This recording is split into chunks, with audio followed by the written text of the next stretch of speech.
So guys, today we were talking with Brian Box Brown, the award-winning cartoonist, illustrator, and designer. And his book, Andre the Giant: Life and Legend, was on the New York Times bestseller list. And he's known for popularizing documentary comics. And his book, Cannabis, the Legalization of Weed in America, has become a top reference for history of marijuana in the U.S. And some say his comic strip, Legalization Nation, which you should definitely be checking out, by the way, acts as the conscience of the true cannabis culture. Quite a description. So, Brian, thank you so much for joining us. I appreciate it. So, thank you so much for having me on. Oh, absolutely, man, absolutely. So, so tell me kind of about you. What's your story? Kind of how do you fall into cartoonism? I ask myself that a lot these days. How did we get here? But it was just like it was just kind of a passion of mine for many years. And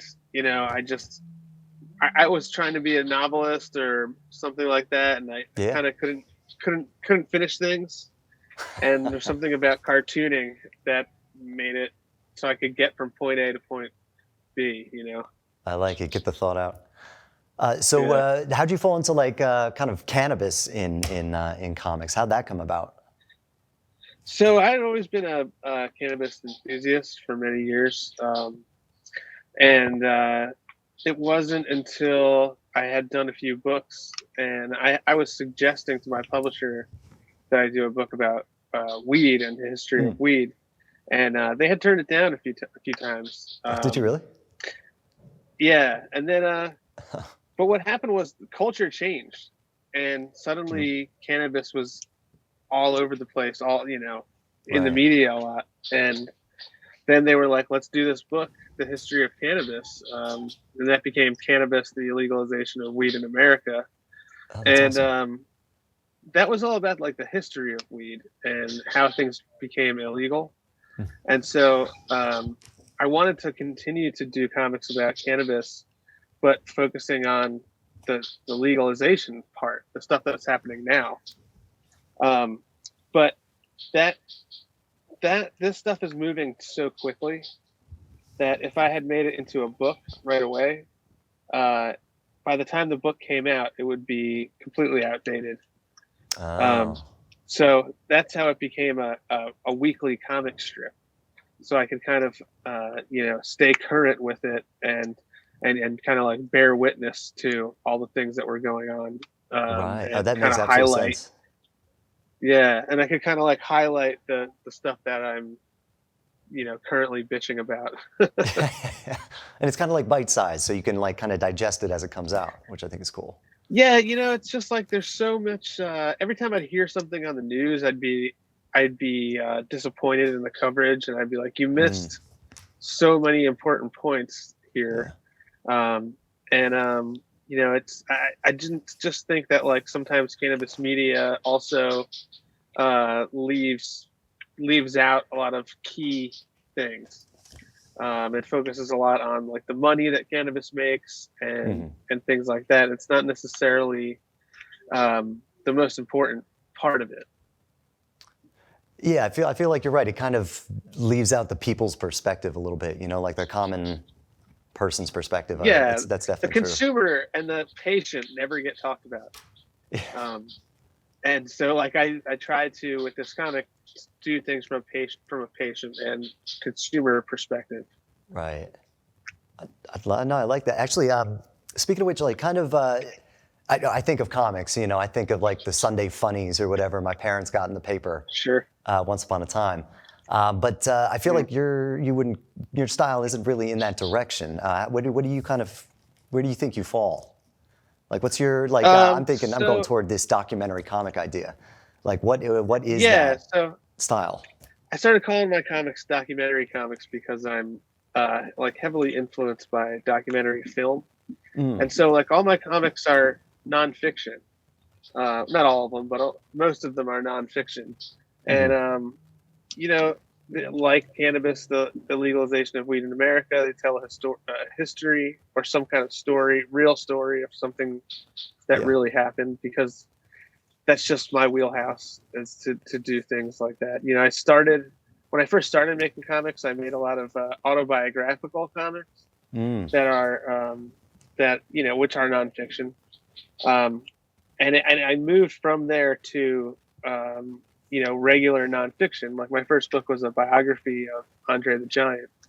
And, I did a book about Tetris and a book about Andy Kaufman and a book about cannabis and all this, all these nonfiction things, a book about Putin. And most recently I did a book called The He-Man Effect, which is about, 80s cartoon marketing to children. Right. I saw that. Yeah, I was seeing that come out. That looked really, really interesting. How it was. I could feel myself relating to it. Yeah, it came out last summer. Talked to a lot of people my age that really understand a lot about what was going on, and it seems to have resonated with people. Yeah, I feel like we're at the age where you can kind of look back and see how that happens and like how it progressed. Yeah. Well, let me ask you why, like, how do cartoons communicate these things? Like, you're able to communicate with people that aren't being communicated with through traditional media. What about cartoons is grabbing people? What does it?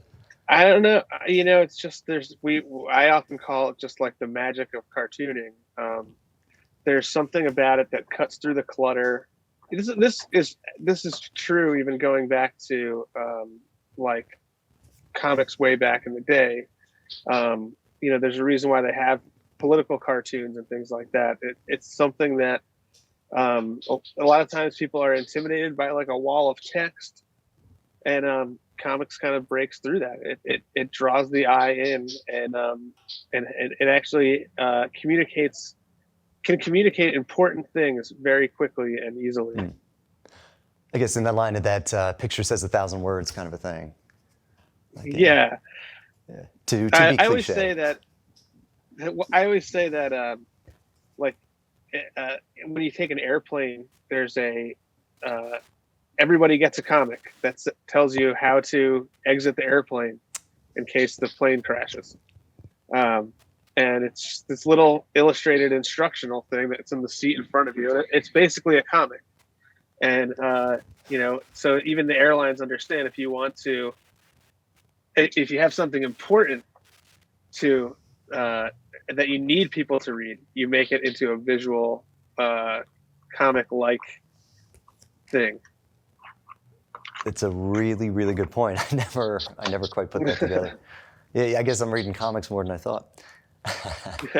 So speaking of Legalization Nation, tell me more about Legalization Nation. Where's that? What is it? Where'd it come from? All that good stuff. Yeah, it's my weekly comic strip that started kind of because I was following cannabis media and cannabis news, and just feeling frustrated by the coverage. And I'd read something and then be like, oh, it's not being discussed properly. They're leaving out so much. I think comics is my expertise. It's the best way that I can contribute to the cannabis discussion is via comics. And that's why I made Legalization Nation. And I've been doing it weekly for about 3 years now. Oh, wow. I didn't realize it was 3 years. That's a long time. Yeah. I just kickstarted a book that will be here soon, collecting the first 3 years. And it's interesting going back, to the beginning, and things were a little bit different. You forget how things change, and what things were like 3 years ago is different than what they're like now. Things change rapidly. It's changing so fast. It's very, very fast. It's very fast. So I'm just trying to keep up kind of with all of what's going on. All right. Well, tell me about the latest rendition of Legalization Nation. We're talking about billboard advertising, right? Yeah. So this is about Philly, where I live. But when it came out on Tuesday, and a lot of people are talking about the same situation in other states.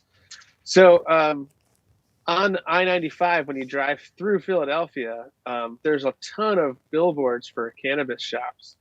And it's all different ways. It's like all different markets. It's weird because okay, so you have New Jersey's right over the bridge. It's like 10 minutes away, Right. and so a lot of the billboards are for weed stores in New Jersey, and they're specifically like, come to New Jersey to get your weed, and you can bring it back home, kind of, which is actually illegal. I mean, the whole thing's federally illegal, but like you're not supposed to be able to bring cannabis, even legally obtained cannabis, over state lines like that. But they're the billboards are telling people to do that basically.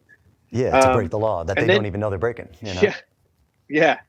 And then they also have, there's billboards for medical dispensaries in Philly, which are, you have to have your card for that. And then there's also billboards for hemp dispensaries that, they call themselves just dispensaries, but they are selling all hemp-based products. Mm-hmm. So there's that's kind of confusing to the, And those to are the person that's unlicensed, being right? advertised to. Yeah, those operate via the Farm Bill, which makes it federally legal. But I don't know. It's a different market entirely.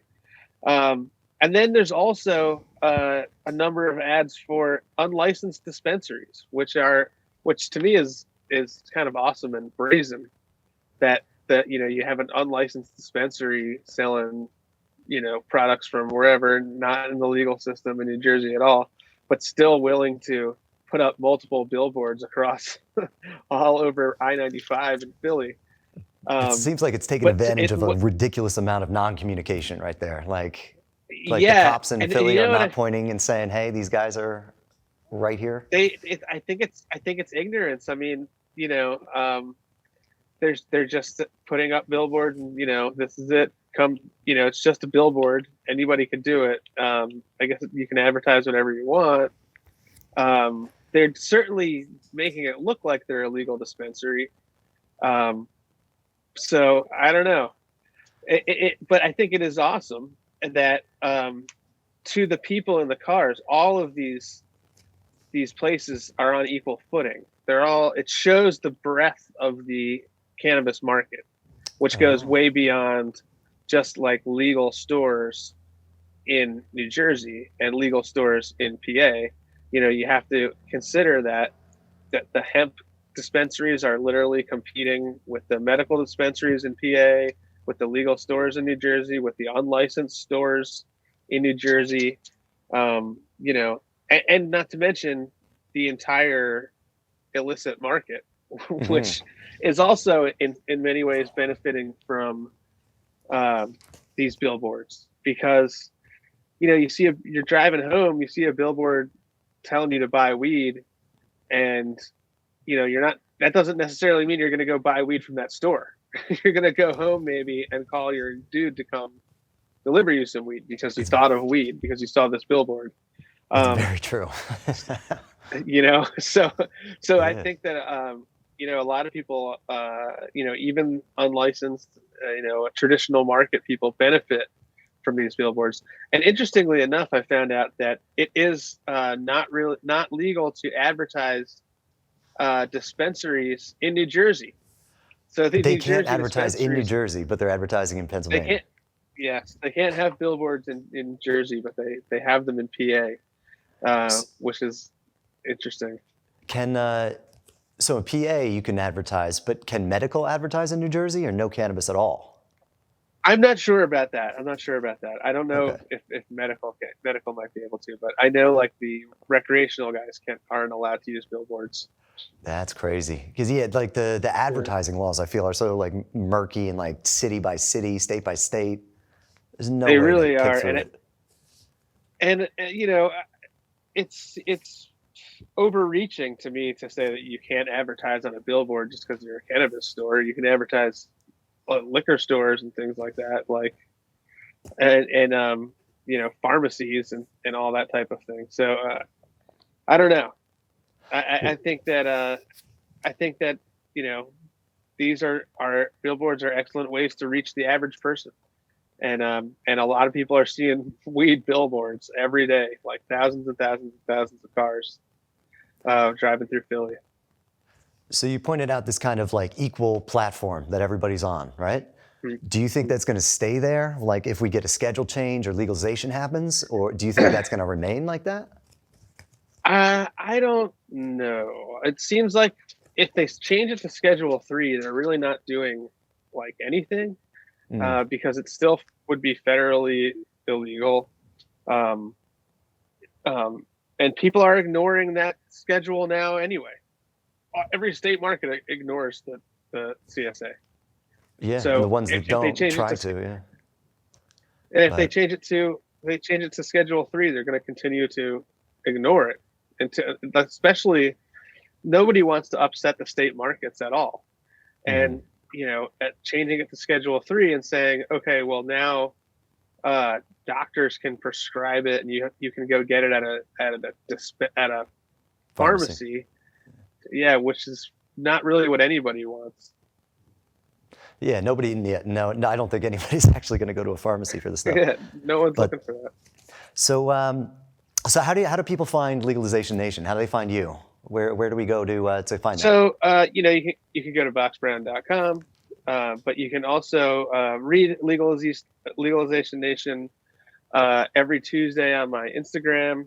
I'm also on Blue Sky and on Twitter, formerly or X, formerly known as Twitter.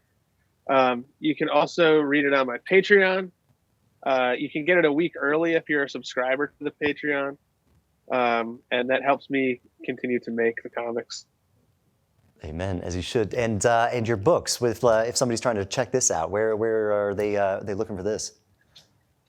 So you can get Cannabis, the Legalization of Weed, from my website, and the Legalization Nation book will be out soon. I'm kind of dreading while those books come to my house. It's just so many. But that's going to be out very soon. They'll start shipping in March.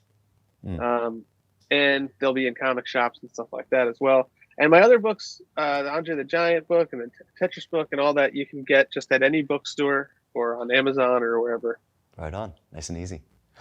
All right, man. Thank you so much for sitting down with us. I really appreciate it. Lots of cool stuff going on. Ladies and gentlemen, This is Brian Box Brown. Definitely check him out. Instagram, Patreon, the whole thing. You want to keep up with it.